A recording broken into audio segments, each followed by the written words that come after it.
Assalamualaikum warahmatullahi wabarakatuh. Kali ini kami akan mempresentasikan penugasan terstruktur. Untuk penugasan terstruktur 11 hanya mengumpulkan dataset iris. Lalu ini penugasan terstruktur 12. Ini merupakan nama kelompok kami, ada Alif Ramadan, Joshua Mario, Rifki Firmansyah, dan Leonardo.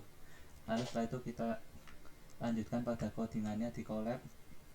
Yang pertama kita lakukan import library, ada pandas, NumPy, matplotlib dan lainnya. Lalu kita lakukan inisialisasi dataset. Di sini menggunakan dataset stroke. Lalu kita lakukan data head untuk menampilkan data. Setelah itu kita dapatkan informasi dari datasetnya, ada column ID, gender, umur, dan lain-lainnya. Selanjutnya Selanjutnya mengetahui isi dari kolom tersebut dengan cara print data.column.values. Selanjutnya mengakses baris dengan label atau posisi indeks 0 dengan cara data.log atau location. Selanjutnya ke perintah untuk mengetahui ukuran dataset. Jumlah dataset tersebut ada 5110 dengan baris 12. Selanjutnya perintah untuk mengetahui nilai nama yang berisi 0 ya, dengan cara data is null.zoom. Selanjutnya yaitu perintah untuk mengetahui tipe data yaitu dengan perintah data.info untuk mengetahui ID, gender, dan lainnya. Dengan data tipenya ada integer, object, float, object, dan lainnya. Lalu berikutnya itu untuk mengetahui korelasi antara atribut yaitu dengan fitur kita panggil semua nama kolomnya, ada gender, X, hypertension, dan sebagainya. Didapatkan outputnya yaitu gambar visualisasi data berupa map Pearson correlation metric. Setelah itu kita lakukan panggilan data BMI untuk mengetahui jumlah data berdasarkan nilai BMI-nya. Selanjutnya yaitu kita melakukan mendeteksi stroke berdasarkan hasil atribut stroke-nya, yaitu dengan plot figure size-nya 6,4, lalu data X-nya stroke dengan judulnya number of people affected by stroke. Selanjutnya, visualisasi data berdasarkan kolom umur, hipertensi, AVG glukosa, dan glukosa level dan BMI. Di sini untuk mengetahui visualisasi data berdasarkan kolom-kolom tersebut. Nah, bisa kita lihat di sini grafiknya adalah ada age, hipertensi, glukosa level, sama BMI. Selanjutnya untuk perintah untuk cek korelasi antara BMI dengan menggunakan kolom BMI. Bisa dilihat BMI paling tinggi 1. Dan selanjutnya mengambil fitur dengan korelasi tertinggi, yaitu dari BMI tadi yang didapatkan sama umur berdasarkan kolom BMI sama umur. Selanjutnya ini adalah memvisualisasikan fitur berdasarkan umur dan stroke dari kolom yang digunakan.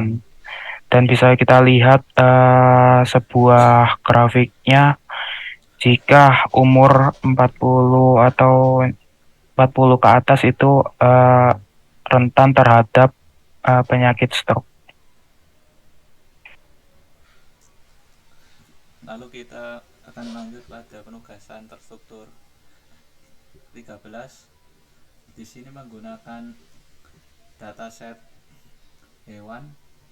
Permasalahan yang diajukan ini prediksi jenis hewan yang dikembangkan. Lalu ini datasetnya didapat dari Kaggle. Lalu kita jelaskan pada codingannya. Yang pertama kita lakukan import library-nya, ada zip file, OS, TensorFlow, Keras, Matplotlib, dan lainnya. Lalu kita lakukan driftmon untuk mendapatkan datasetnya. Lalu kita lakukan patih datanya. setelah itu kita tampilkan jumlah datanya. Untuk kucing ada 60, untuk sapi ada 60. Nah, setelah itu kita lakukan direktori si latih training, kita bagi, lalu kita bagi juga untuk validasinya. Lalu Selanjutnya menggunakan library random dan shuttle, lalu mendefinisikan training value speed-nya, lalu di random dan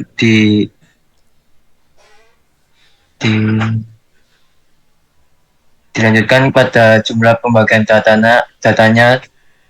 Pertama-tama menggunakan return ratio-nya 0,9, lalu selanjutnya validasi ada kolom co, train co, validation co, dan lain-lain. Lalu menggunakan print jumlah semua gambar kucing, lalu jumlah latihan kucing, lalu jumlah validasi kucing. Didapatkan hasil datanya ada 60 gambar kucing, jumlah training kucing ada 54, dan validasi kucingnya ada 6. Lalu masuk ke CNN. Di sini menggunakan data gen sebagai variabel untuk menggenerate image-nya. Selanjutnya targetnya itu menggunakan class mode kategorikal. Selanjutnya menggunakan class myCallback itu dengan tf.keras.callback. Lalu mendefinisikan eposnya sebanyak 99%. Dan ditemukan jumlah gambar 108 image itu dibagi menjadi 2 kelas. Lalu untuk 12 image-nya dibagi menjadi 2 kelas juga. Lalu berikutnya yaitu dilakukan model summary untuk mengetahui layer output sama parameternya. Lalu berikutnya didapatkan hasil total parameternya 3 juta sekian, trainable parameternya 3 juta sekian, lalu non-trainable parameternya 0. Setelah dilakukan ketiga data tersebut, kita lakukan history dengan memanggil model fit yang berisi train generator, eposnya 5, epos 25, validation step 5, verbose 1. Setelah itu, biarkan running eposnya berjalan sampai 25, lalu didapatkan tingkat akurasi dan loss model. Di sini akurasi kita panggil history, akurasi, lalu untuk loss-nya, lalu untuk eposnya yaitu range-nya length ACC, lalu didapatkan hasil visualisasi datanya seperti gambar pada di layar ini yaitu train dan loss akurasi. Di sini menggunakan metode klasifikasi untuk menentukan gambar tersebut tergolong dalam jenis sapi atau kucing. Menggunakan TensorFlow dan as image, formatnya image. Dan dilakukan yaitu mengupload terlebih dahulu. Coba ataskan lagi. Nah, di situ ada img image load image itu untuk mengupload gambar yang akan dimasukkan. Nanti metode tersebut akan mengklasifikasikan foto tersebut termasuk dalam jenis kucing atau sapi. Dan bisa kita lihat hasilnya di bawah. Sebut adalah sapi dengan kelas yaitu cow. This image belongs to class cow. Dan didapatkan analisa hasil sebelumnya kita harus menentukan gambar apa yang ingin kita lakukan analisa atau klasifikasi, lalu silahkan upload gambar tersebut. Dan dapat dilihat pada hasil di atas itu adalah output yang dikeluarkan adalah gambar beserta kelasnya, yaitu sesuai dengan yang diinginkan. Kurang lebihnya sekian presentasi dari kelompok kami.